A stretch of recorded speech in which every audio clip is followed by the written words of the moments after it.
کو، اپنے میرے والوں کو، قوم کے نوجوانوں کو، قوم کے بوڑھوں کو، قوم کے بچوں کو ایک جگہ پر جمع کیجئے اور اللہ کی وحدانیت کا،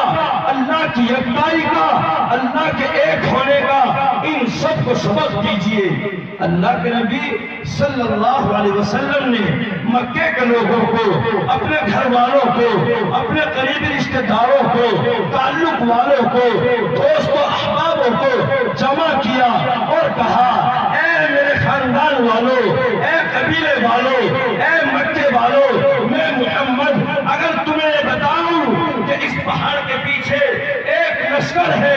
جو تم پر حملہ کرنے والا ہے، کیا تم مانو گے؟ میری بات پہ یقین کرو گے؟ سب نے کہا ہاں بالکل، کیوں نہیں، ہم آپ کی بات پہ یقین کریں گے، اس لیے کہ آپ سچے ہیں، آپ کی باتیں سچی ہیں، آپ کا قول سچا ہے، آپ کا فعل سچا ہے۔ اے محمد، جب آپ گلی سے گزرتے ہیں بچہ کہتا ہے سچا آ گیا، صادق آ گیا، امین آ گیا، اے محمد آپ ہمیں خبر دیں گے، ہم آپ کی بات کو مانیں گے، تسلیم کریں گے۔ اللہ کے نبی نے فرمایا تو کہو لا الہ الا اللہ، کامیاب ہو جاؤ گے۔ یہ لا الہ الا اللہ کا جملہ کہنا تھا، اپنے پرائے ہو گئے، پتھر اٹھا لیے، نبی کے چہرے کو زخمی کر دیا، پتھر مارے، لعنتیں برسائی، جو جی میں آیا کہہ دیا، اپنے دل کی بھڑاس نکالی۔ اور محمد اس نے جمع کیا تھا تاکہ ہمارے 360 معبودوں کو چھوڑ کر کے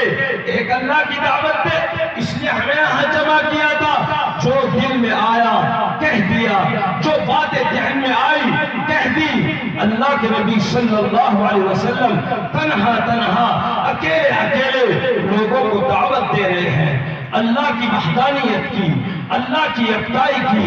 اللہ کا پیغام پہنچا رہے ہیں۔ ایک وقت وہ آیا کہ اللہ کے نبی کے جب صحابہ کی ایک جماعت تیار ہوئی، جب لوگوں نے لا الہ الا اللہ محمد رسول اللہ پڑھ لیا، تو ان لا الہ الا اللہ پڑھنے والوں میں ایسے بھی نبی پر مرمیٹنے والے پیدا ہوئے کہ جب نبی کے نام پر، نبی کے نام کا کلمہ پڑھ لیا، اب آل و اولاد، بال بچے، گھر والے، خاندان والے، تعلق والے، دوست و احباب سب اللہ کے نبی صلی اللہ علیہ وسلم کے سامنے ہیج ہو گئے۔